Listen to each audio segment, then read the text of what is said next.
오늘 말씀은 십자가의 길 17번째 말씀인데요. 영상의 제목을 못 고쳤습니다. 오늘 제목은 어떻게 생명의 떡을 먹을 수 있나? 이것이 이제 제목입니다. 오늘 성경 본문에 내 살과 내 피를 먹어라. 나는 참된 양식이고 참된 음료다. 나는 아버지께서 너희에게 주신 참떡이다. 이렇게 얘기를 하셨습니다. 그래서 예수님이 우리에게 주시는 살과 피를 어떻게 먹을 수 있나? 오늘 성경 읽은 본문에도 그거에 대한 의문점과 의구심을 가지고 있는 사람들이 했던 말들이 나와 있습니다.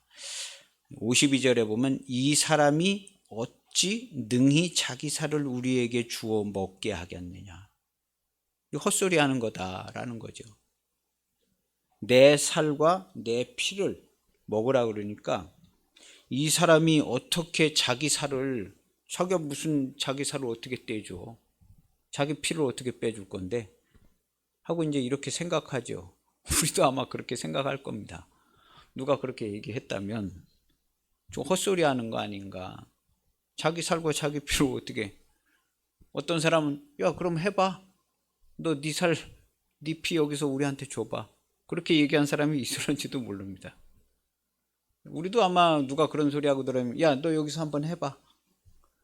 이렇게 얘기하는 사람이 있을 수 있죠. 약간 급하신 분들은 야 그런 소리 하지 말고 여기서 네 살 우리한테 줘봐. 네가 주면 줄 자신 있으면 나도 먹어줄게. 그 정도까지 얘기하는 사람도 있을 수가 있습니다. 그런 것처럼 이 의구심을 가진 사람들이 있었어요. 근데 예수님은요 거기에다 대고 53절에 한 얘기는요 더 강하게 얘기하십니다. 53절에 그 다음 절에 보면 예수께서 이르시되 내가 진실로 진실로 너희에게 이르노니, 내가 진짜로 너희한테 말하는 거야. 인자의 살을 먹지 아니하고 인자의 피를 마시지 아니하면 너희 속에 생명이 없느니라 하고 아주 정색을 하고 얘기를 하는 거예요. 뭐 약간 의구심을 갖고 그런 사람들한테 거기에다 내가 아예 기름을 퍼붓는 것처럼 정색을 하고 얘기해. 내가 진짜로 얘기하는데 인자의 살과 인자의 피를 마시지 않으면 너희 속에 생명이 없느니라 하고 딱 부러지게 얘기를 합니다. 그리고 나서 54절에는 내 살을 먹고 내 피를 마시는 자는 영생을 가졌고 마지막 날에 내가 그를 다시 살리리니, 이렇게 얘기를 했습니다. 내 살은 참된 양식이요 내 피는 참된 음료로다. 그랬더니 듣고 있는 사람들이 계속해서 막 더 강하게 얘기하시니까, 예수님께서 더 강하게 얘기하시니까 아이고 뭐 걷다 대고 어떻게 얘기할 수도 없고, 근데 믿으면 안 되는 거예요. 예수님의 말씀이 이게 믿어지겠어요? 아니 무슨 살과 피를 어떻게 줄 거야? 말은 저렇게 하는데, 그러니까 믿음이 안 되죠. 그러니까 계속해서 얘기를 하는 겁니다. 살아계신 내 아버지께서 나를 보내심에 내가 아버지로 말미암아 사는 것 같이 나를 먹는 그 사람도 나로 말미암아 살리라 하고, 나를 먹는 그 사람도 나로 말미암아 산다. 내가 아버지로 말미암아 살고 있는 것처럼 예수님은 아버지의 말씀으로 사셨습니다. 말씀 받아가지고 오시고 말씀이 육신이 되어 오시고, 그러면 예수님으로 말미암아 사는 사람은 누굴까요? 예수님의 말씀으로 말미암아 사는 겁니다. 말씀은 어떻게 먹냐? 말씀은 믿음으로는 절대로 먹을 수가 없습니다. 말씀은 지켜 행하여 순종함으로 먹습니다. 예수님께서, 아버지께서 예수님에게 주신 말씀을 그대로 순종하여 사는 것처럼 예수님의 사는 힘의 원천과 원리는 순종입니다. 아버지께서 주신 말씀을 100% 순종하셔서 예수님은 살았습니다. 육신을 입고 오셨지만 살았어요. 우리는 육신을 입고 있지만 죽은 자들인데, 거의 죽은 자로 사는데, 예수님께서 살리는 생명의 말씀, 영생의 말씀을 가지고 오셔서 우리에게 그 말씀을 우리에게 주셨습니다. 믿으라고 주신 게 아니라 그 말씀을 지켜 행하라고. 내가 너희에게 아버지의 말씀을 행하는 것을 본을 보였다. 너희도 내가 너희에게 분부한 모든 것을 가르쳐 지켜 행하게 하라. 그런 거예요. 구원은 믿음으로 얻지 못합니다. 믿음으로 구원을 못 얻는다는 건 본인들이 다 알고 있어요. 구원은 아버지께서 우리 주님에게 주신 말씀을 주님이 지켜 행한 것처럼 주님께서 주신 말씀을 우리는 그리스도의 영이라고 합니다. 아버지께서 주신, 예수님에게 주신 말씀이 영생의 말씀인데, 아버지의 말씀, 아버지의 명령, 아버지께서 예수님에게 주신 명령을 우리가 예수님을 통해서 그리스도의 명령으로, 그리스도의 영으로 받았습니다. 이것은 이제 우리가 그리스도의 영이라고 하는데, 누구든지 그리스도의 영을 지켜 행하는 사람은 그리스도의 영이 있어요. 그리스도의 말씀이 있는 겁니다. 우리 기독교인들은 그리스도의 말씀으로 100% 살아갑니다. 우리 기독교인들은, 성도들은, 그리스도의 몸된 교회는 그리스도의 영으로만 100% 살아가요. 목사님 어떻게 100% 살아가요? 아니 내가 내 모습을 봐도 그렇고, 아니 목사님 모습을 봐도 그렇고 100% 아닌 것 같은데요. 그렇게 생각할 수 있어요, 충분히. 그러나 그건 우리 사람의 생각이에요. 우리는 자기를 부인하라고 그랬어요. 내가 뭐 죄지고 이런 것만 부인하라는 게 아니라 전체를 부인하는 겁니다. 전체를. 예. 영상을 켜놓고 제가 보면서 하니까 어디서 뭐 난데없는 전화도 옵니다. 소리를 꺼놓지를 않았어요.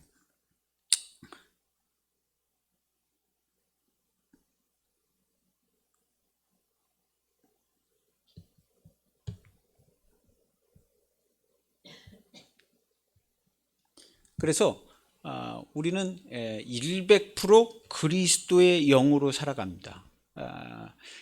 포도나무가 나무에서 올라오는 진액으로만 살아요. 우리는 예수님의 말씀으로만 사는 것이 성도고 교회고 그럽니다. 근데 우리 눈에는 그렇게 안 보이는 것이 있을 수 있지만 그것은 우리가 부인해야 될 모습입니다. 그래서 바울 사도는 뭐라고 얘기하냐면 여길지어다 그랬어요. 그래서 우리는 100% 그리스도의 말씀으로, 하나님의 말씀으로 사는 것으로 여기고 살아가는 겁니다. 이런 삶을 가리켜서 믿음으로 사는 삶이다 이러는 겁니다. 우리가 믿어줘 가지고 구원을 얻는 게 아니라 사는 방식이 믿음으로 사는 삶이에요. 이것은 거듭난 구원을 얻은 성도들이 사는 삶의 방식입니다. 그러나 구원을 얻기는 믿음으로 얻는 것이 아닙니다. 예수님이 받아가지고 온 그 말씀을 우리에게 주셔서 우리가 그 말씀을 지켜 행하여, 예수님의 말씀을 지켜 행하면, 여기 약간 마지막 날이라는 단어가 나옵니다. 우리는 이걸 자꾸 재림 때 뭐 이런 쪽으로 생각을 하는데요. 예수님은 본인을 따라오라고 그랬어요. 실제로 따라오라고 그런 거예요. 그래서 조직을 세워서 지역교회를 세운 게 아니라 100명이든 1000명이든 무조건 나를 쫓으라 그런 거예요. 그래서 우르르 다 쫓아다닌 거예요. 그리고 쫓는데 자기 십자가를 지고 나를 쫓으라. 그래서 예수님은 데리고 가고 싶었어요. 본인이 가실 때 같이 데리고 가시고 싶었어요. 그래서 제자들은 끝까지 따라갔는데 그 와중에 제자들은 또 도망도 가고 뭐 부인도 하고 막 그랬잖아요. 예수님 잡히실 때. 근데 예수님은 같이 가고 싶으셨겠죠. 같이 죽고 같이 부활하고. 근데 제자들을 보니까 그게 안 될 줄 알아서 그 후에 되어지는 상황을 미리 얘기를 해 놓으셨어. 성령께서 오시면 너희가 다 생각나게 되고 내가 한 말이 뭔지도 어떻게, 너희가 장래 어떤 길을 어떻게 가야 될지도 다 알게 되고 묻지도 않아도 될 정도로 성령께서, 또 다른 보혜사 성령께서 오시면 그렇게 다 생각나게 해주셔서 내가 온 길로 너희도 오게 될 거다. 예수님은 그냥 평상시 따라다닐 때 벌써 우리도 대충 보면 알잖아요. 감을 잡잖아요. 끝까지 따라와서 정말 예수님하고 같이 십자가에 못 박혀서 정말로 죽을 자들인지 아니면 그냥 따라오기만 해도 가상하다. 여기까지 따라오는 것만 해도 가상하다. 그리고 예수님께서는 아버지께 의탁하시고 보혜사 성령님을 보내주시고 성령께서 또 인도해 주시고 이렇게 해서 그 길을 이제 가게 해 주신 거죠. 아예 그러한 사항 내용조차도, 장래에 있을 내용조차도 친절하게 설명을 해 놓으셨어요. 이렇게 될 거야 앞으로. 그리고 미리 그런 걸 다 설명을 해 줬는데 나중에 이제 예수님이 부활하시고 승천하시고 뭐 이런 일이 있은 다음에 사도들이 다 생각이 났겠죠. 자기들끼리 모여서 얘기할 때, 야, 전에 예수님께서 이런 얘기를 했는 것 같은데 지금 이 상황이 예수님께서 그때 어디서 얘기하신 그 상황이랑 똑같은 거 아니냐? 얘기를 했겠죠. 사도들이요. 아, 맞아, 그렇구나. 그래서 보혜사 성령이 임하고 나서 그들이 가야 될 길을 이제 알게 된 거예요. 말은 예수님께서 다 해주셨지만 실제로 예수님과 같이 다닐 때는요, 이게 잘 믿어지지도 않았고, 예수님 어디로 자꾸 간다고 그러는데 진짜 갈지 안 갈지도 이것도 뭐 그냥 긴가민가 하고, 간다고 그러는데 어디로 가는지 물어보는 자도 없고, 갈 거라고 생각을 안 한 거죠. 예수님 모시고 좋은 하나님 나라를 세우고 싶었어요. 하나님 나라를 왜 자기들이 세우려고 그래요? 지금 교회도 마찬가지입니다. 하나님 나라를 왜 지금 교회 성도들이 세우려고 그래요? 이미 다 세워져 있는 하나님 나라를. 우리는 천국 복음을 전파하라고 그랬지 하나님 나라를 세우라고 그러지 않았습니다. 예수님께서. 교회는 천국 복음을 전파하는 거죠. 천국 복음은 뭐냐? 하나님 나라가 이미 완벽하게 이루어져 있다는 기쁜 소식을 전하는 게 천국 복음이에요. 우리 교회가 무슨 하나님 나라를 어디 전하고 다니고 확장할 필요도 없어요. 하나님 나라는 완벽하게 완전하게 이미 세워져 있고 통치하고 다스리고 있는데 우리가 거기다 뭘 보탤 이유도 없거니와 보탤 필요도 없습니다. 우리는 주님께서 하라고 그러신 일만 딱 하면 돼요. 교회는 천국 복음을 전파하는 거예요. 모르는 사람들을 이 천국 복음 전파해서 매임해서 놓이고 해방을 받고 하나님 나라의 기쁨과 생명으로 살 수 있게끔 천국 복음을 전파하고 예수님께서 가르쳐 준 그것을 가르쳐서 지키게 만들어주고, 이것이 이제 우리 교회의 모습입니다. 근데 자꾸 우리 교회가 뭔가를 많이 자꾸 하려고 그러는데 되지도 않거니와 그렇게 하라고 그러신 적도 없습니다. 그래서 하나님 나라는 이미 완전하게 이루어져 있는 겁니다. 완전하게. 예수님이 본인의 입으로 얘기하고 가셨는데요. 하나님 나라가 이미 너희에게 임하여 있다 하고, 하나님 나라가 어딨냐? 어디, 여기 있다, 저기 있다, 언제, 어디서, 어떻게 이루어져요? 이런 생각을 갖고 있으니까 하나님 나라는 너희 안에 있는 것을 너희가 확인할 수 있을 거야 하고 가르쳐 준 거예요. 그래서 우리 성도들은 자기의 삶과 자기의 마음을 들여다보면 하나님 나라가 훤히 보이는 겁니다. 이게 누구나 다 보이잖아요. 이 세상이 하나님이 통치하고 다스리는 게 다 보이는 겁니다. 그런데 육신의 눈으로 생각하고 사람의 생각으로 생각하면 이게 하나님 나라냐? 무슨 하나님 나라가 이래? 몰라도 한참 모르는 소리라는 겁니다. 하나님 나라입니다. 하나님 나라. 완전하고 정확한 하나님 나라가 이루어져서 이미 통치하고 다스리고 있다고 에베소서에도 다 그렇게 써 있고요. 복음서에도 다 그렇게 예수님이 본인이 입으로 말씀하시고 다 말씀하셨어요. 수많은 역대 목사님들과 성도들이 자기 입으로 다 얘기했어요. 하나님 나라가 이루어졌다고. 그러면 그 나라의 삶의 방식으로 사는 게 가장 효율적이고 가장 행복하고 가장 지혜롭다. 할렐루야. 우리가 생각을 바꿔야 합니다. 요즘은 우리 기독교의 신앙의 모습조차도 사회에서 제공을 해줘요. 기독교인이 이래야 되는 거 아니에요? 언론이며 기독교인이 이게 이러면 됩니까? 기독교인은 이렇게 해야 되는 거 아닙니까? 아무것도 모르는 사람들이요. 그러면 또 그냥 기가 죽어가지고 앞으로 좀 고쳐보겠습니다. 좋은 모습이 아닙니다.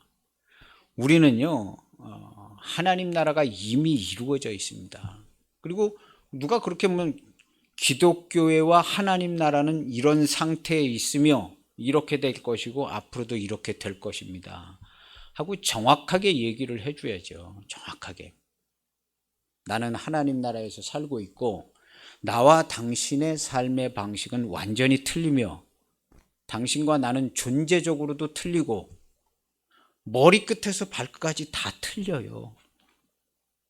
당신이 나를 자세히 지켜보세요. 내가 하는 말이나 나의 마음의 감정이나 내가 사는 방식이나 한번 지켜보세요. 당신하고 나하고 같은가 틀린가? 당신이 똑똑히 볼 수 있을 겁니다.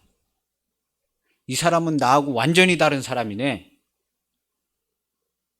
기독교인들은 완전히 다르네. 똑똑히 볼 수 있습니다. 조금만 자세히 봐보세요. 우리 기독교인들은 완전히 새로운 피조물이 되었습니다. 예수님 재림해서 천국 가서 되는 게 아니에요. 주님과 함께 죽고 주님과 함께 살았을 때 그렇게 됐습니다. 온 세상을 이걸 속이려고 그래요. 거짓의 영들이, 미혹하는 영들이, 죽음과 사망의 역사가 이걸 속이려고 그래요. 우리의 입에 찬송이 못 나가게, 근심 걱정에 찌들게, 한숨이 푹푹 나오게 온 세상은 이걸 속이려고 합니다. 그런데 절대로 이것은 가려지거나 바뀌어지는 상황이 아닙니다. 우리 주님이 부활하시고 성도들이 부활해서 하나님 나라가 이미 이루어진 이 일은요, 절대로 바뀌어지는 일이 없습니다. 다만 우리 성도들의 입이 이걸 잘 얘기를 못해서 이런 상황이죠. 그러나 우리가 성도들이 진리를 알고 진리를 명확하게 분명하게 얘기해 줄 수 있으면요, 누구도 우리가 이야기하는 진리에 대해서 반론을 제기할 수가 없어요. 당신은 당신 얘기하고 난 내 얘기하고, 어느 것이 더 맞고 좋은가는 당신이 살면서 나하고 당신을 지켜보면 알 거 아니에요. 나도 당신을 지켜보고 당신도 날 지켜보면 알 겁니다.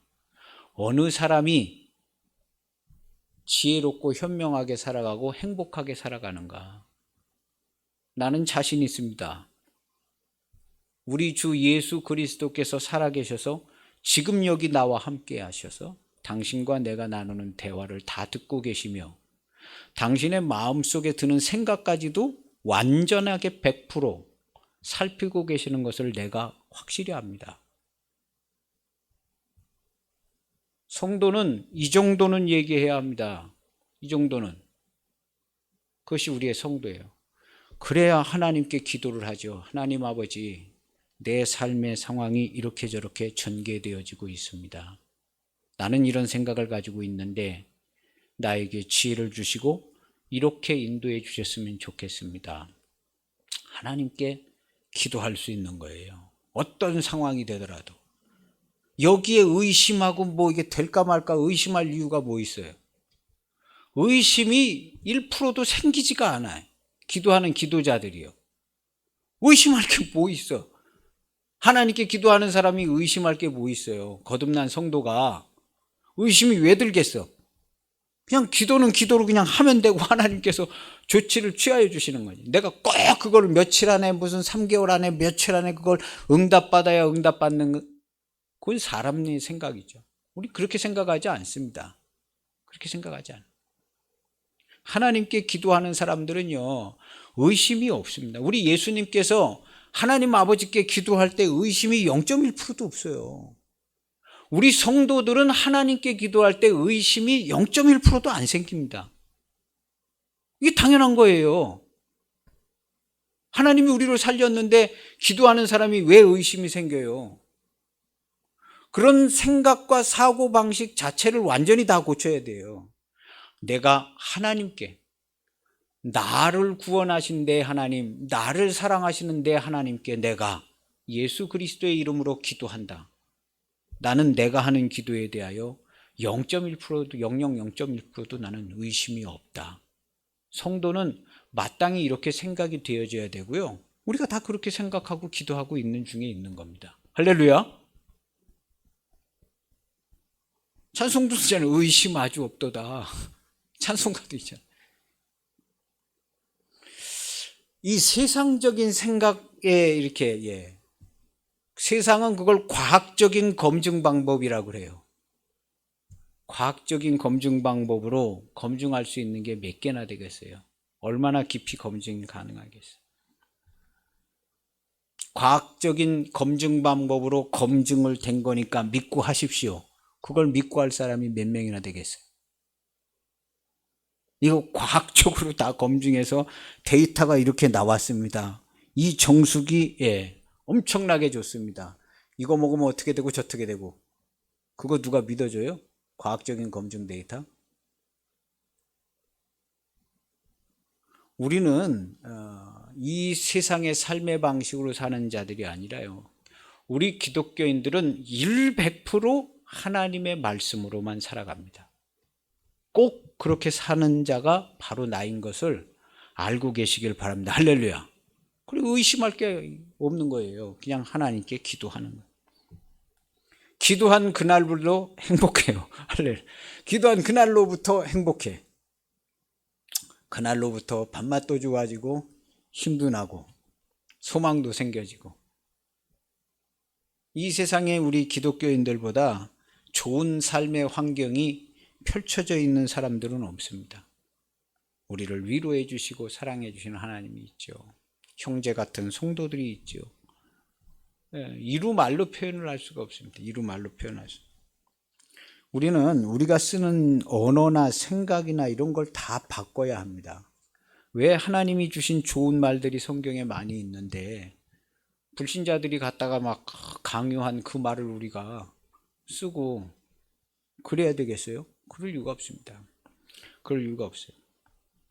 오늘 성경의 말씀은요, 예수님께서 많이 기적도 일어나고 표적도 나타나니까 사람들이 많이 모였어요. 근데 너무 많이 모이고 그러니까 먹을 게 없어서 먹을 걸 먹여주시기 위해서 오병이어의 기적을 일으켜서 잔뜩 배불리 먹었습니다. 그 오병이어의 기적을 체험을 한 다음에 그 다음에 우리가 저 건너편으로 가자. 저기도 이제 복음을 전해야 된다 그래서 배를 타고 건너편으로 예수님과 제자들이 갔어요. 갔는데 오병이어의 기적이 일어나니까 사람들이 소문이 나고 막 그러니까 막 딴 데서도 막 배 타고 더 온 거예요. 성경에 오늘 6장에 그런 내용이 나옵니다. 배 타고도 막 왔어요. 근데 예수님께서 건너가자 그러고 이제 건너가는데 풍랑이 일어가지고 막 예수님은 너희가 건너가라 그러고 이제 근데 풍랑이 일고 막 하니까 우리가 죽게 됐습니다 막 그러고 두려워하니까 예수님께서 물 위로 걸어오셨잖아요. 그랬더니 이거 유령 아닌가 해가 깜짝 놀라가지고 예수님께서 안심하고 두려워하지 말아라. 나니까 두려워하지 말라고 배로 그냥 갑자기 걸어오셨잖아요.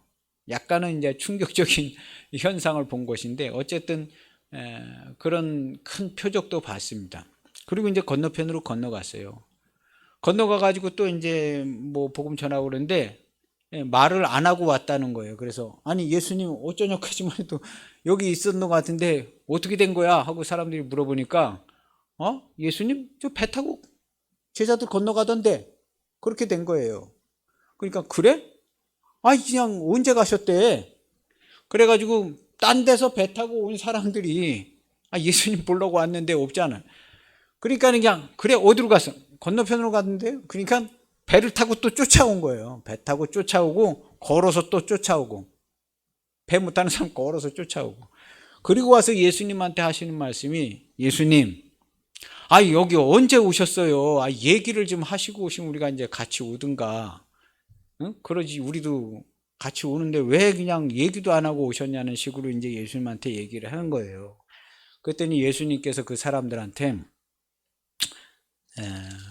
얘기를 한 거예요. 얘들아, 너희가 나를 찾는 것은 표적을 본 까닭이 아니라 떡을 먹고 배부른 까닭에 나를 찾는 거야. 너희가 날 찾는 건 표적을 본 게 아니라 떡 먹고 배부른 까닭에 나를 찾는 거야. 그랬더니 듣기가 안 좋잖아요, 얘기가. 야, 그렇게 고생 많이 하고 여기로 왔네. 참 열심히네. 그냥 어떻게 여기까지 왔냐. 이런 식의 얘기한 게 아니라, 야, 너희가 날 찾는 것은 표적을 본 까닭이 아니다. 니네들은 표적도 못 봤어. 표적을 본 까닭이 아니라 떡을 먹고, 그 기적의 떡을 먹고 배부른 까닭에 나를 찾아온 거야 하고 예수님께서 이렇게 얘기를 한 거예요. 그러니까 듣기가 좀 안 좋잖아요. 듣기가 안 좋으니까 안 좋았죠. 그래서 예수님께서 그 얘기는 표적을 본 까닭이 아니요 떡을 먹고 배부른 까닭이로다. 썩는 양식을 위하여 일하지 말고 영생하도록 있는 양식을 위하여 일해. 정신 차리라는 거예요. 열심히 막 쫓아왔는데 정신 차려. 떡 먹고 배부른 까닭에 여기 온 거야. 썩는 양식을 위하여 일하지 말고 영생하도록 있는 양식을 위하여 일해야 되는 거야 하고 예수님께서 막 한마디 하신 거예요. 그래서 하신 말씀이 이 양식은, 영생하도록 이르는 양식은 인자가 너희에게 주는데, 여기 인자라는 말이 나오죠. 인자는 살과 피가 있는 거예요. 그래서 인자라는 용어로 쓰시는 거예요. 인자는 아버지께서 인치신 자니라. 킹 제임스 버전에는요, 인자는 아버지께서 봉인해 놓으신 자야. 나 쫓아다닌다고 아무 때나 영생하도록 이르는 양식 먹는 거 아니야. 아버지 하나님께서 영생하는 양식을 먹을 수 있게끔 그 나를 봉인해 놓으셨어. 그게 언제냐? 주님이 영광 받으시고 우리에게 살과 피를 주는 날이에요. 그래서 이 문장이 킹제임스 버전에 제가 찾아봤어요. 인자는 아버지 하나님께서 인치신 자니라 하는 이 문장이요. 킹제임스 흠정역을 보면요, 킹제임스 버전 흠정역에 보면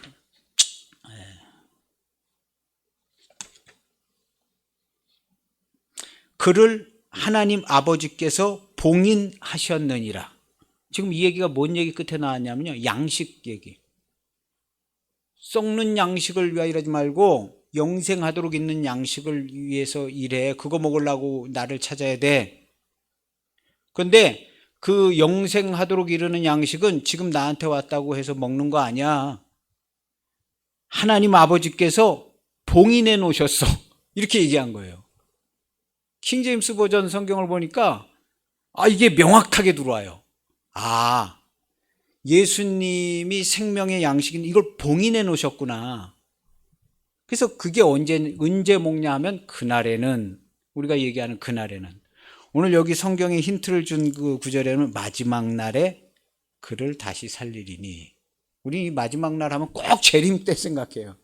재림 때 생각하는데, 이 문맥과 이야기 전개와 사람들 쫓아다니는 이 정황적 상황을 봤을 때 이 마지막 날은 예수님 쫓아다니다가 예수님께서 마지막 아버지의 일을 이루는 그날, 십자가에 못 박히고 부활하시는 그 사건의 날을 마지막 날이라고 가리키는 문장으로 봐도 이게 맞을 수도 있어요. 내용상으로 보면 그렇습니다. 그래서 죄 쫓아오라고 그런 거고, 자기 십자가를 지고 쫓아오라. 근데 우리 마지막 날 하면 꼭 재림 때, 이거는 어떻게 보면은 예수님이 설명해 놓으셨기보다는 그 신구약 중간사랑 그 바로 전에 그 묵시록 쪽, 묵시록, 원래 이제 예수님 오기 전에 뭐 재림사상, 묵시사상, 무슨 인자가 온다 막 그런 얘기들이 많았었거든요. 그래서 이 인자라는 개념도 이미 있었고, 묵시사상이 막 있었어요. 그래서 그 당시에 무슨 베드로 묵시록도 있고 무슨 누구 묵시록이 많아요. 외경에 보면요. 그래서 이 인자라는 단어도 나오고 그렇게 되는 거죠. 그래서 이 인자는 아버지께서 양식을 인자가 주는데, 그래서 예수님이 살과 피를 먹으라는 거예요. 인자라는 용어를 쓰고 살과 피를 가지고 오셨기 때문에. 근데 예수님의 표현은 정확합니다. 뭐 묵시사상도 뭐 조금 근처는 갔을런지 모르지만 예수님은 본인이 하나님의 아들이었고, 예수님 본인이 아버지의 말씀을 직접 갖고 와서 올 100% 순도 100%로 순종하셨어요. 예수님의 표현이 제일 정확한 거니까. 정확이라는 단어를 필요로 하지 않습니다. 그래서 인자가 너희에게 그 양식을 준다는데, 오늘 이렇게 자꾸 양식 먹어라, 생명의 떡 먹어라 그러더니 내 살과 피를 먹으라는 거거든요. 근데 인자는 아버지께서 양식을 인자가 주는데, 인자가 주는 그 양식을 아버지께서 봉인해 놓으셨다. 왔다고 지금 먹는 거 아니야, 이 얘기하는 거거든요. 영생하도록 이르는 양식을 너희가 먹어야 되는데 여기 왔다고 먹는 거 아니야. 하나님 아버지께서 봉인을. 그래서 킹제임스는 그를 하나님 아버지께서 봉인하셨느니라. 흥정역에 보면 이렇게 번역이 되어 있습니다. 우리는 이렇게 되어 있죠. 예수님이 봉인되어 있는 거예요. 왔다고 먹는 게 아니에요. 그래서 예수님은 그날에는 너희가, 그날에 나의 계명을 지키는 자라야 그에게 나를 나타낸다 한 그날을 얘기하는데, 그날이 이 마지막 날과 관계가 있는 거죠. 마지막 날.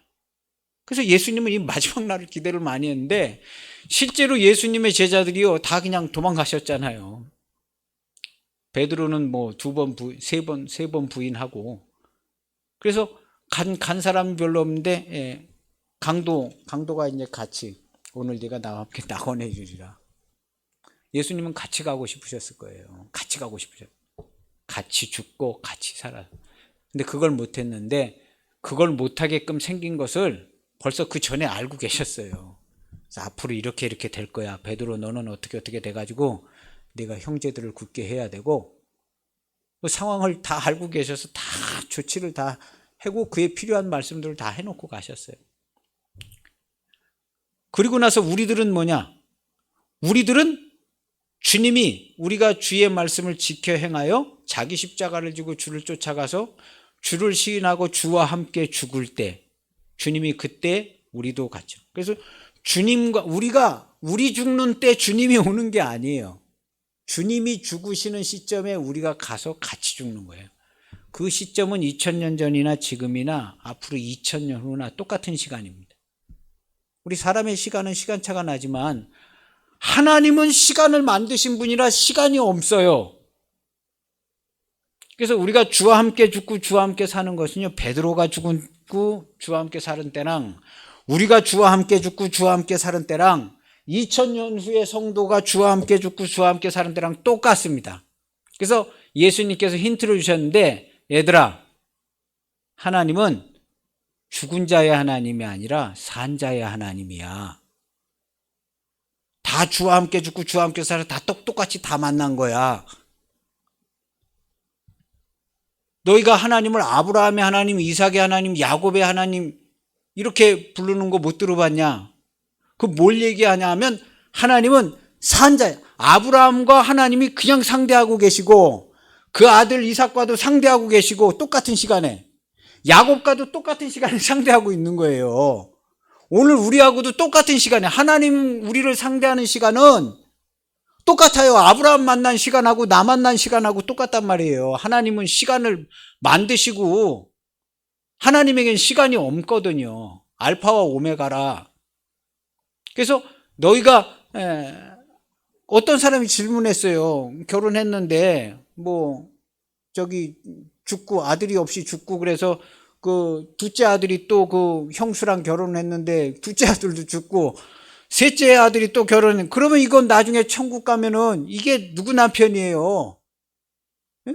그런데 무슨 부활이 이게 말이 돼요? 부활하면 이게 남편들 헷갈리는데, 그런 괴상한 질문을 했어요. 그랬더니 예수님께서, 야, 너희가 죽은 자의 부활과 뭐 이런 거에 대해서 한참 잘못 알고 있다. 하나님은 죽은 자의 하나님이 아니다. 하나님은 산 자의 하나님이야. 이 얘기는 시간이 다 똑같다는 거예요. 그리고 각 개인에게 완전 개별이고, 하나님과 이렇게 서 있으면 하나님 거쳐서 이렇게 가지를 않아요. 그냥 개인 대 하나님 이렇게 돼 있는 거죠. 그래서 그 천국에서는 뭐 결혼하고 뭐 시집가고 이런 거 없다는 얘기가 완전히 산자의 하나님이라는 거냐. 산자의 하나님. 이것처럼 우리가 주와 함께 죽고 주와 함께 사는 것도요, 똑같은 겁니다. 베드로가 주와 함께 죽고 주와 함께 산 시간하고 우리가 똑같아. 왜냐하면 베드로도 주님과 함께 죽고 바울도 주님과 함께 죽었잖아요. 자기가 자기 입으로 얘기했어요. 내가 그리스도와 함께 십자가에 못 박혔다고. 성경은 무어합니다. 그럼 우리는 십자가에 그리스도와 함께 못 박히지 않고, 사도 바울은 그리스도와 함께 못 박혔으니까 이제 옛날 얘기는 우리는 그냥 우리만 못 박히는 건가? 그게 아니거든요. 우리도 그리스도와 함께 십자가에 못 박히고 그리스도와 함께 부활 생명으로 나옵니다. 똑같은 시간이에요. 똑같은 시간. 전능하신 하나님을 꼭 믿으시기 바랍니다. 전능하신. 그래서 오늘날 우리가 기도하는 거나 예전에 바울 사도가 기도하는 거나 똑같아요. 하나님이 기도하는 거 똑같아요. 그래서 우리는 우리가 하는 기도를요, 0.1%라도 의심하지 않습니다. 의심할 이유가 없어요. 그리고 주와 함께 죽고 주와 함께 산 성도들은요, 의심이 되어질 이유가 없어요. 의심이 되어질. 내가 하나님께 기도하는데 의심이 돼요. 예수님께서 자신 있게 얘기하는 거예요. 너희가 무엇이든지 원하는 대로 구하라. 너희 기쁨이 충만한다. 이거 언제 무엇이든지 원하는 대로 구하라고 그랬냐 하면, 그날 다음부터는, 주와 함께 죽고 주와 함께 산 그날 다음부터예요. 예수님이 그날을 얘기하고 그날 다음부터 그렇게 된다는 거예요. 예수님하고 제자들하고 같이 있을 때는 예수님이 제자들한테 내 이름으로 기도하라 뭐 이런 얘기 하신 적이 없어요. 되지도 않거니와. 예수님은 그냥 알아서 기도하고 제자들도 그냥 알아서 기도하는 거예요. 알아서. 근데 나중에 이제 예수님께서 가서 보혜사 성령 보내주시고 다 이렇게 하시고, 그날에는 너희가 알게 되고, 그 다음에 요한복음 16장에 그런 문장이 있는 거예요. 요한복음 16장에 그 기도에 대한 그것은 그날 다음에 거듭난 성도들한테 하는 얘기예요. 제자들은 이런 기도를 할 수도 없고요. 요한복음 16장 24절에 보면 여기 써 있습니다. 23절에 보면, 그날에는 너희가 아무것도 내게 묻지 아니하리라. 내가 진실로 진실로 너희에게 이르노니 너희가 무엇이든지 아버지께 구하는 것을 내 이름으로 주시라. 그날에는, 그게 나의 계명을 지키는 자라야. 그날에는 너희가, 내가 아버지 안에, 아버지께서 내 안에, 너희가 내 안에 있는 거 너희를 알려라. 요한복음 14장에 있는 문장이죠. 그날에는, 그리고 지금까지는 너희가 내 이름으로 아무것도 구하지 아니하였으나, 이거 예수님이 잡히시기 바로 전날이에요. 근데 지금까지 예수님의 제자들이 예수님의 이름으로 기도를 아무것도 한 게 없어요. 되지도 않거니와. 근데 그날 다음에, 너희가 거듭난 그날 다음부터는 내 이름으로 기도하라 그런 거예요. 예수님하고 같이 돌아다녔어도 예수님의 이름으로 기도를 안 했어요. 사도들이 다 여호와여 그랬든가 뭐 하나님 그랬든가 이렇게 기도를 한 거죠. 근데 예수님께서 가시기 전에, 그날에는 이렇게 될 거야, 그날 다음부터는 이렇게 기도해 하고 예수님의 이름으로 기도하는 걸 가르쳐 준 거죠. 그래서 지금까지는 너희가 내 이름으로 기도하지 아니하였으나 이제 앞으로 그날 다음에는 구하라. 그리하면 받으리니 너희 기쁨이 충만하리라. 그런 거예요. 그래서 우리 거듭난 성도, 그리스도의 몸된 교회는요, 기도하면 기쁨이 충만하고 여기 의심이 끼어들 이유가 없습니다. 완전한 기도를 할 수 있게 된 거예요. 그래서 기도는 이렇게, 예수님의 이름으로 기도하는 것은 그날 지난 다음부터 되는 거죠. 그 전에는 긍휼과 자비를 구하는 거예요. 우리가 그 전에 이런 얘기 많이 했어요. 긍휼과 자비를 구하고 뭐 이렇게 하는 겁니다. 근데 예수님께서 이 모든 걸 다 조치하시고 약속하시고 한 다음에 이제 이런 일이 다 진행이 된 다음부터는 내 이름으로 기도하라는 거예요. 그래서 우리는 예수님의 이름으로 기도하니, 그리고 예수님의 이름으로 100% 살고 예수님의 이름으로 말하고 기도하고. 왜냐하면 우리가 예수님의 몸이잖아요. 우리의 개인의 사사로운 거 다 없어졌잖아요. 그러니까 우리가 뭘로 살아요? 예수님의 이름으로 살고 예수님의 이름으로 그냥 기뻐하고 좋아하고 예수님의 이름으로 사는 거예요. 이게 성도입니다. 100% 정확하게 맞습니다. 정확하게 맞는 거예요. 예수님의 이름으로 사는 거예요. 우리 성도들은 100%. 성도가 사는 것은 100%. 그럼 이거 저는 제 삶을 들여다볼 때 안 그런 것 같은데요. 저는 안 그런 것 같은데. 그거는 당신이 아니에요. 예수 그리스도 안에 있는 당신이 아닙니다. 그래서 자기를 부인하라는 말도 거기에도 약간 이렇게 해당되는 부분이 있어요. 그리고 우리는 믿음으로 산다는 말이요. 나는 예수 그리스도의 이름으로 100% 사는 것을 믿음으로 사는 거예요.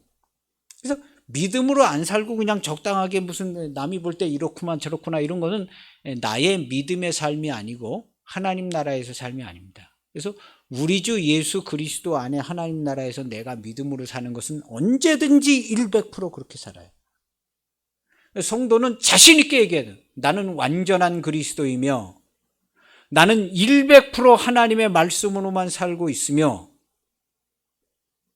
하나님이 주시는 생명의 말씀으로만 나는 100% 살아갑니다. 이것을 당연히 얘기해야 되고요. 자신 있게 얘기해요. 그리고 이것의 유익함을 분명히 알아서 천국 복음을 전해줘야 되는 거예요. 우린 이렇게 살아요. 당황하지 않습니다. 우리 그리스도인은요, 그렇게끔 되어져 있는 겁니다. 성경은요, 수도 없이 증거해 주고 있어요.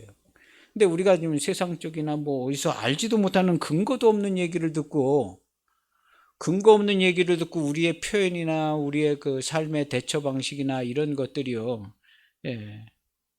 근거 없는 삶으로 나타나면 안 됩니다. 우리는 성경이 우리에게 가르쳐준 진리의 말씀대로 그렇게 살아가는 겁니다. 그렇게 살아가는 우리 모두가 되시기를 축복합니다. 그래서 표적을 본 까닭에 떡을 먹고 배부른 까닭에 왔다 그러니까, 그래요? 표적을 보지를 못했다고 그러잖아요.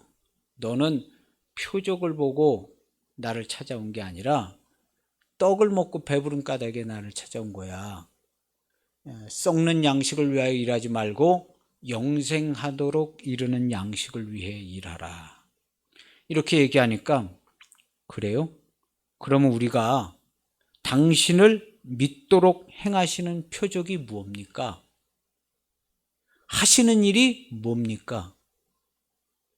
우리도 지금 표적을 보고 믿으려고 그러니까, 표적을 못 봤다 그러니까, 우리가 당신을 믿도록 행하시는 표적이 무엇이니까? 하시는 일이 뭡니까? 내 아버지께서, 예수님의 대답은요, 내 아버지께서 너희에게 떡을 주신 게 표적이다 얘기하신 거예요. 예전에 모세가 광야에서 하늘로부터 내려온, 모세가 준 그 하나님이 모세에게 알려줘서 하늘로부터 내려온 만나를 먹었어도 다 죽었다. 만나는 어떻게 생겼는지 모른다고 얘기를 많이 하는데요. 뭐 가시인지 뭐, 성경에 명확하게 써 있어요. 만나가 어떻게 나왔는지. 하나님이 모세한테 대놓고 얘기해 줬어요. 하늘로부터 내려오는 양식이 있을 거라 해서, 하늘로부터 내려온 양식을 우리가 무슨 재주로 알아내겠어요? 식물학적으로 알아내겠어요? 뭐 동물학적으로, 뭐 배설물이라고 하고 뭐 가시라고 그래. 성경에는 하나님이 하늘로부터 모세한테 이야기한 다음에 줬어요. 출애굽기 16장 4절에 아주 명확하게 써 있어요. 만나가 어떻게 왔는가. 그런데 하늘로부터 내려온 만나, 그 기적같이 하늘로부터 내려온 만나를 먹었어도 죽었다. 어떻게 됐나 봐라. 다 죽었지 않냐. 너희가 봐야 될 표적은 하늘로부터 내려오는 생명의 떡, 참떡을 먹는 게 내가 너희한테 보여줄 표적이야. 이 떡을 먹으면 영원히 죽음을 보지 않을 거야. 네가 먹으면 알게 될 거야. 그런데 지금은 못 먹어. 하나님 아버지께서 봉인해 놓으셨어. 나한테 와서 뭐 말씀 듣고 뭐 이렇게 쫓아다닌다고 그거 못 먹어. 이게 봉인돼 있어 하고 얘기한 거예요. 언제 봉인돼 있냐면 그날이 아버지께서 정하셔서 우리를 위하여 아버지께서 주신 영생의 말씀, 죽을 권세와 다시 얻을 권세, 죽게 되는 말씀과 다시 살아나는 말씀, 요한복음 10장 18절에 이 말씀을, 영생의 말씀을 가지고 오셨는데, 이 말씀이 진행되어져서 이루어질 때 그때 같이 먹잖아요. 우리가 예수님 죽을 때 예수님의 살과 피를 우리가 같이 먹었잖아요. 예. 그래서 같이 먹어서 영생의 양식을 먹은 거예요. 근데 그게 봉인되어 있어서 예수님 쫓아다닌다고 먹는 게 아닌 거예요. 쫓아다닌다고. 그래서 주와 함께 죽고 주와 함께 살 때 이걸 먹는 거죠. 영생의 양식. 우리가 똑같은 시점에 먹는 겁니다. 내가 뭐 내일이라도 바울처럼 나는 죽어야 될 자가 맞습니다. 함께 하고 주와 함께 자기 목숨을 버려서 주와 함께 죽을 때, 그때에 주와 함께 죽고 주와 함께 살아요. 그래서 주와 함께 죽는 데 가야 주의 살을 먹잖아요. 이거 뭐 도살장 가야 소고기가 나오잖아. 이 진짜 살과 피를 먹으려는 게 아니라 비유인즉슨 이런데 이거 먹어야 된다는 거죠. 근데 이 살과 피를 어디서 먹냐는 거죠. 죽는 데까지 쫓아가야 먹잖아요. 새고기든 뭐 소고기든 돼지고기든 죽는 데 가야 그 살 좀 띄우잖아요. 예수님이 죽는 데까지 쫓아가야 그거 먹는 거죠. 비유상으로 볼 때는. 근데 우리가 실제로 예수님의 살과 피를 먹는 게 아니죠. 이건 뭐 말도 안 되는 소리 하는 거 아니냐. 그런데 예수님께서 57절에 그 살과 피를 어떻게 먹는지 설명을 해 놓으셨어요. 요한복음 6장 57절에 살과 피를 어떻게 먹는지를 설명을 해 놓으신 게 이제 57절이에요. 그래서 오늘 57절이 제일 요절로 적혀 있는 거죠. 우리 이렇게 영상에도 보면 57절을 써놓은 겁니다. 살아계신 아버지께서 나를 보내심에 내가 아버지로 말미암아 사는 것 같이, 예수님이 인자로 육신을 입고 오셔서 어떻게 살으셨냐 하면, 예수님이 인자로 오셨기 때문에, 인자로 오시기 전에 아버지와 함께 계실 때는 뭐 살고 말고 그런 개념이 필요가 없지요. 근데 인자로 육신을 입고 오셨는데, 그러면 오셨으면 어떻게 떡 먹고 살았을까? 뭐 생선도 먹고, 뭐 하나님께서 특별한 힘과 무슨 영적 능력을 주셨을까? 생각이 되지잖아요. 근데 예수님께서 본인이 어떻게 살았는지를 여기서 얘기를 하고 있는 거예요. 내가 아버지로 말미암아 사는 것 같이. 아버지로 말미암아 살았다는 것은 아버지께서 주신 계명을 지켜 순종함으로 살았다는 것을 여러 군데서 표현하고 있습니다. 예수님의 살아가는 생명은 하나님께서, 예수님께서 주신 말씀입니다. 우리 성도들이 사는 힘도요, 그리스도의 영으로 사는 겁니다. 밥 먹고 살아가는 성도는 단 한 명도 없어요. 밥 먹어서 사는 성도는. 열심히 일해서 사는 성도도 없고요. 그리스도께서 우리에게 주신 영생의 말씀으로 우리가 유지되고 살아가고 있는 거예요. 그래서 예수님께서, 아버지께서 주신 말씀, 제일 잘 표현된 구절이 요한복음 10장 18절이라고 제가 얘기하는데요. 그 말씀을 우리에게 똑같이 주셨어요. 그래서 너도 내 십자가 지고 나를 쫓으라고. 갈 때 같이 갈 수 있었으면 좋지만, 같이 못 갔지만요.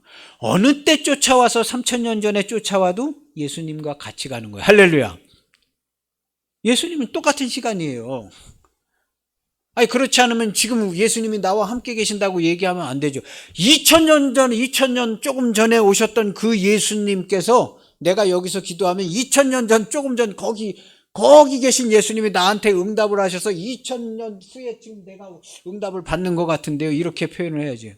정확한 표현이죠. 근데 우리가 그렇게 표현하지 않잖아요. 어느 누구도. 주님이 내 기도를 들으시고 나와 함께 계시고, 예. 말은 그렇게 다 해요. 주님이 나와 함께 계신다고. 그거 똑같은 거예요. 똑같습니다. 내가 주와 함께 죽고 주와 함께 사는 것 똑같습니다. 우리 예수님은요, 영원 전부터 영원 후까지 항상 계시고, 그래서 베드로가 살아있고 항상 너희가 거듭난 것은 살아있고 항상 있는 하나님의 말씀으로 된 것이다. 살아있고 항상 있는. 살아있고 항상 있는 그 말씀을 가리켜서 우리는 영생의 말씀이라고 그러는 거예요. 영생. 이 지구상에 베풀어진 말씀은요, 딱 한 가지 말씀밖에 없어요. 이 성경 말씀 딱 한 가지. 영생의 말씀이라고 하는 거예요. 영생의 말씀. 그 딱 한 가지 말씀을 우리에게 주셨어요. 예수님도 그 영생의 말씀으로 인자로 오셨을 때 영생의 말씀을 순종함으로 살아가셨고, 순종함으로 영광을 나타내셨고, 영광을 받으셨고, 순종함으로 아버지의 사랑을 받았어요. 우리도 똑같이 이 영생의 말씀을 순종함으로 하나님을 만나고 주님을 만나고 하나님의 사랑을 받고, 내가 아버지께서 나를 사랑한 것 같이 너희도 내 계명을 지키면 내가 너희를 사랑해 준다. 확실하게 표현해놨어요. 계명을 지키는 자가 사랑받아요. 기도한다고 사랑받는 게 아닙니다. 성경은 계명을 지키는 자 사랑한다고 써놨어요. 아예 써놨어요. 계명이 뭐냐? 주님이 지켜 행한 그 계명, 똑같은 계명. 그 계명, 영생의 말씀. 너도 내 십자가를 지고 나를 쫓으라는 거예요. 그래서 우리가 십자가를 지고 쫓으면 주와 함께 죽고 주와 함께 사는, 이걸 가리켜서 우리는 뭐라 그러냐면 거듭난다. 근데 우리가 죽는 이유가 죽어야 될 죄인임을 회개하기 때문에 그거 가는 거잖아요. 그래서 회개의 세례를 받는 거예요. 이것은 아버지와 아들과 성령의 이름으로 물 세례 받으면 양의 우리 안에 들어와요. 양의 우리 안에 들어오면 예수님께 정확히 이름을 불러서 따라오라 그래요. 십자가 지고 쫓아오라. 십자가 지고 주님을 쫓아가면 주와 함께 죽고 주와 함께 살아요. 이 길을 인도하시는 분이 또 다른 보혜사 성령께서 인도해 주셔서, 예수님은 성령께서 인도해 주셔서 십자가의 길을 가셨잖아요. 예수님도. 우리도 똑같이 성령께서 인도해. 그래서 성령의 세례를 받는다 그러는 거예요. 성령의 세례를. 그래서 불세례, 성령세례, 이게 뭐냐 하면 주와 함께 죽고 주와 함께 사는 이 거듭나고 부활 생명으로 나오는 것을 가리켜서 성령의 세례라 그러는 거예요. 명확하죠. 이것은요, 각 성도가 알아요. 왜냐하면 그대로 돼서 그냥 거듭나거든요. 그대로 돼서 거듭나. 그리고 하나님께 대하여 기도할 때 의심 아주 없습니다. 할렐루야. 의심 아주 없어. 우리 성도들은 기도할 때 하나님께 기도하잖아요. 하나님께 기도할 조건은 뭐겠어요? 그전에는 강청하고 긍휼과 자비를 구했어요. 하나님의 아들이 오신 이후로는 그렇게 기도하지 않습니다. 하나님의 아들이 오신 이후로는 정말 기도를 해요.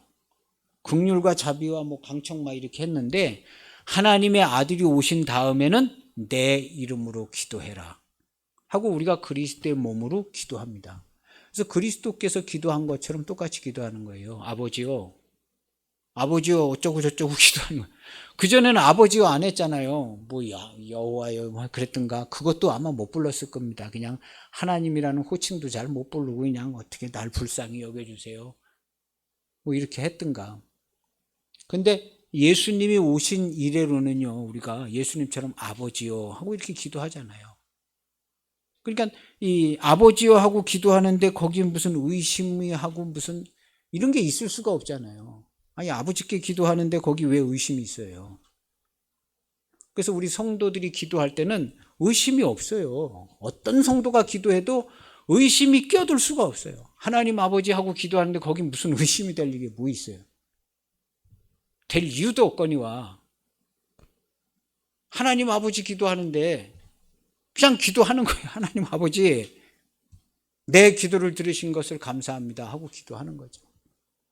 그렇게 우리가 하나님 아버지께 기도하는 우리 모두가 됐으면 할렐루야.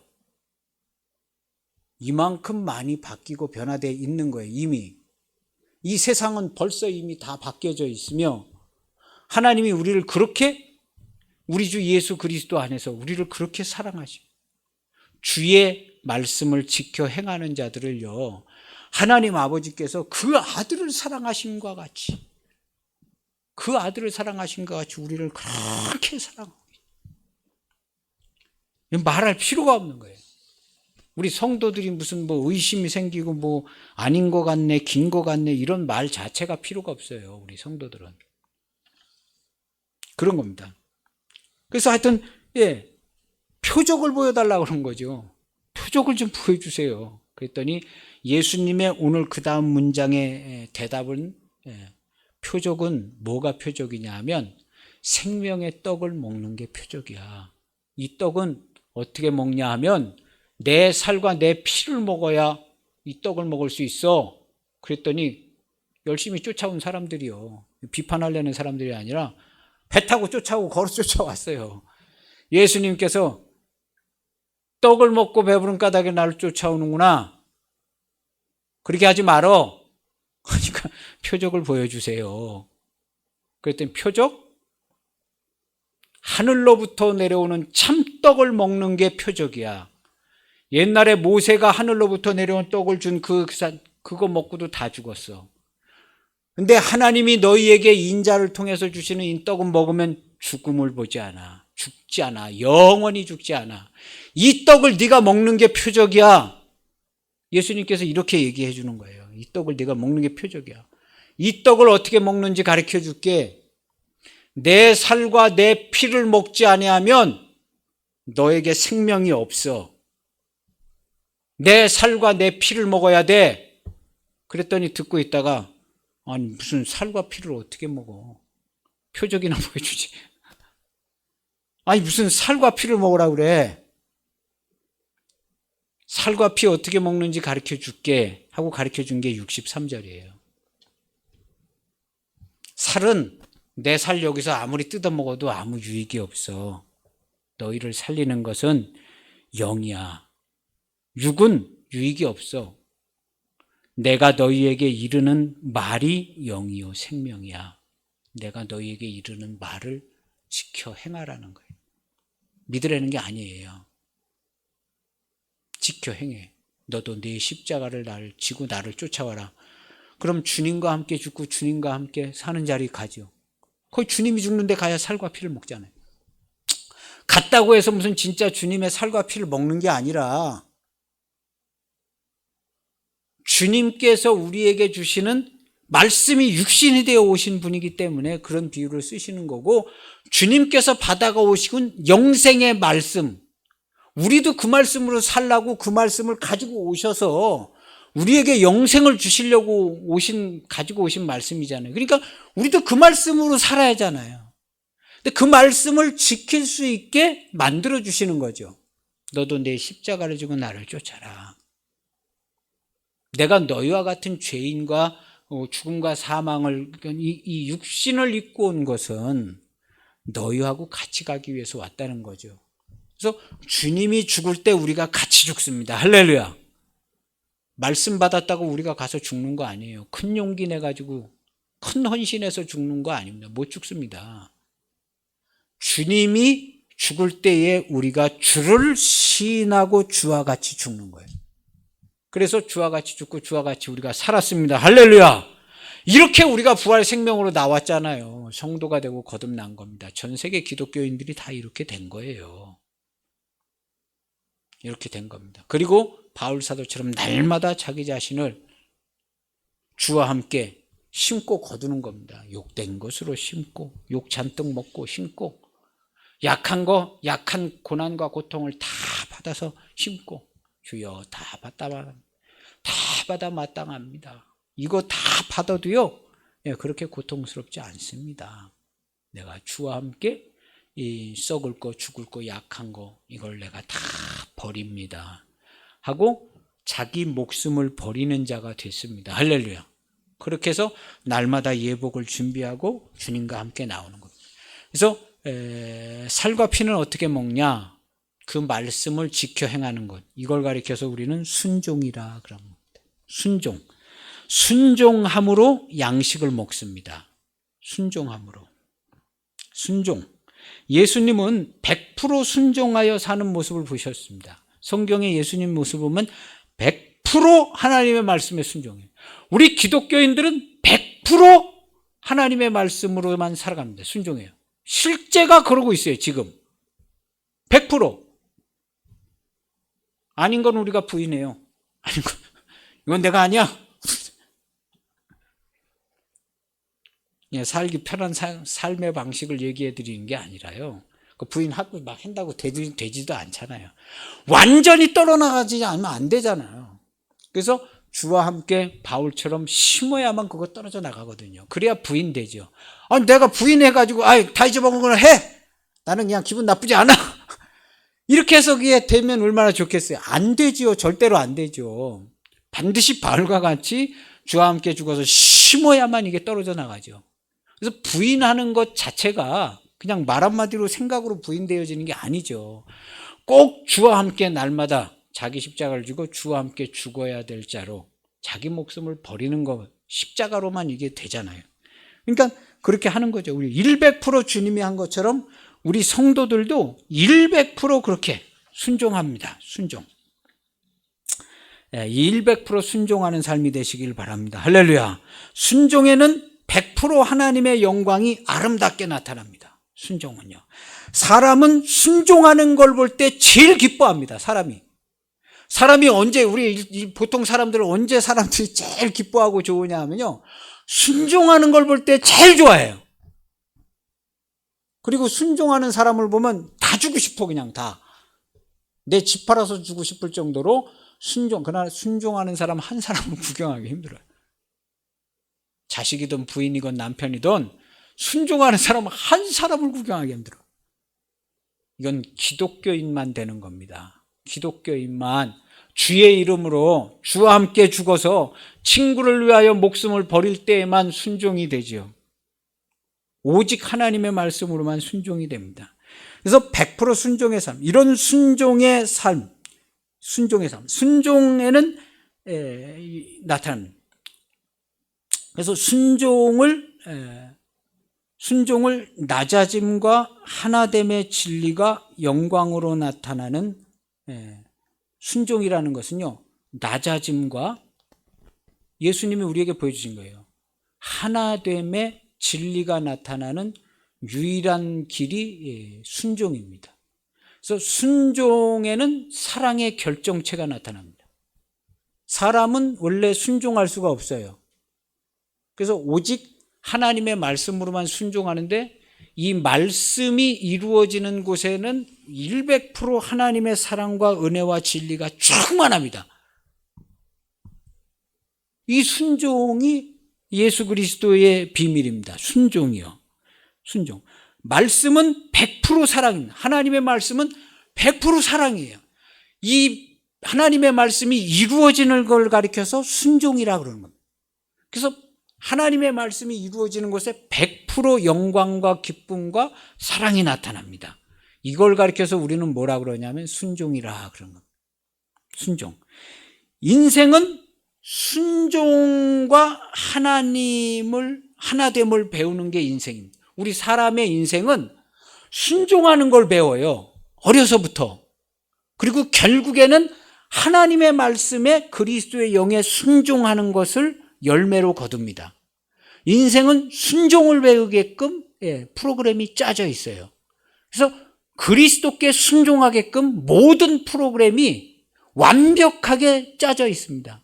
이거 뭐라고 그러냐면 천지를 지으시고 생사화복을 주관하시고 역사를 왜 그거 하시냐 하면 그리스도께 순종하라고 순종의 프로그램을 만들어 놓으신 거예요. 그래서 순종을 배우고 하나됨을 배우는 게 인생이에요. 그래서 순종함으로 하나. 가족끼리 부부간에 순종을 해보세요. 네, 알겠습니다. 알겠습니다. 네. 감사합니다. 네, 알겠습니다. 거기에 순종하면요, 거기에 100% 사랑이 나타나요. 해보세요. 알겠습니다. 네. 제가 그렇게 하고 있어요. 네, 알겠습니다. 대답만 하는 때도 물론 있는 것 같지만 그냥 무조건 네, 알겠습니다. 그런 거예요. 네, 알겠습니다. 순종하는 사람에게 100%의 사랑이 갑니다. 그리고 100%의 사랑이 나타나요. 이 순종의 비밀. 예수님이 그걸 보여주셨고 우리 성도들에게도 그 비밀이 똑같습니다. 우리 성도는 100% 순종. 그럼 거기에 100% 사랑과 기쁨과 온갖 아름다움이 있죠. 100% 말씀으로 살기 때문에 100% 순종하고 100% 영광되고 100% 사랑과 진리가 충만해요. 여기 다른 거 하나도 없습니다. 우리 주 예수 그리스도 안에 잡다한 거, 잡스러운 거, 죽음과 사망과 근심, 걱정, 괴로움 이런 거 단 한 개도 없거니와 단 1초도 없어요. 영원히 없습니다. 영원히 없어. 전 세계 모든 기독교인 다 합쳐서 단 1초도 없어요. 죽음과 사망, 괴로움, 고통과. 우리 주 예수 그리스도 안에 있는 성도들에게 그런 거 단 한 개도 없어요. 단호히 말하건대 단 한 개도 없습니다. 우리가 그걸 우리의 입에 담을 필요도 없거니와요. 우리는 100% 하나님의 사랑과 하나님의 말씀으로 100% 사랑과 기쁨과 은혜와 은총으로 충만함으로 그리스도의 영으로 이미 그렇게 살고 있습니다. 전 세계 기독교인 다 그렇게 살고 있어요. 우리가 그걸 조금 더 잘해서 분명하고 확실하게 영광 돌리고 최상의 삶과 최고의 기쁨을 누리는 삶이 되시기를 축복합니다. 기도하시겠습니다. 하나님 아버지 감사합니다.